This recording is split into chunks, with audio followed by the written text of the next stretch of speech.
કચ્છના વિરાન રણમાં જ્યાં દૂર દૂર સુધી માત્ર રેત જ રેત, ત્યાં માનવતાનો દીવો બની પ્રગટ્યા હતા દાદા મેકરણ.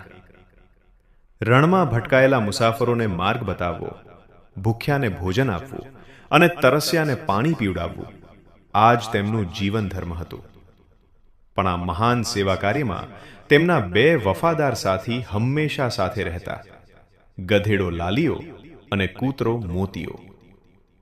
ક્યારેક રણમાં કોઈ ભટકાઈ જાય તો મોતીયો એકલો દોડતો જતો તે માણસને શોધી કાઢતો અને પછી લાલીઓ સાથે મળીને તેનું જીવન બચાવતો. જ્યારે આશ્રમમાં રાશનની જરૂર પડતી ત્યારે દાદા મેકરણ ચિઠ્ઠી લખીને લાલિયાના ગળે બાંધી દેતા. લાલીઓ અને મોતીઓ એકલા જ ડુંગર પાર કરીને ભુજ પહોંચતા.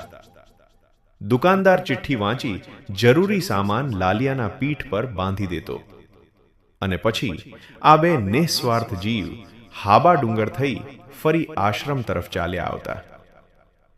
આ માત્ર પ્રાણી નહોતા, આ તો દાદાના સાચા સેવક હતા, માનવતાના સચ્ચા પ્રતીક હતા.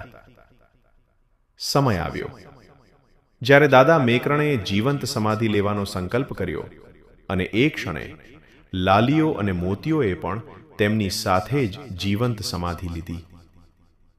આજ સુધી કચ્છની ધરતી સાક્ષી છે આ અદ્ભુત પ્રેમ, સેવા અને વફાદારીની કથા માટે.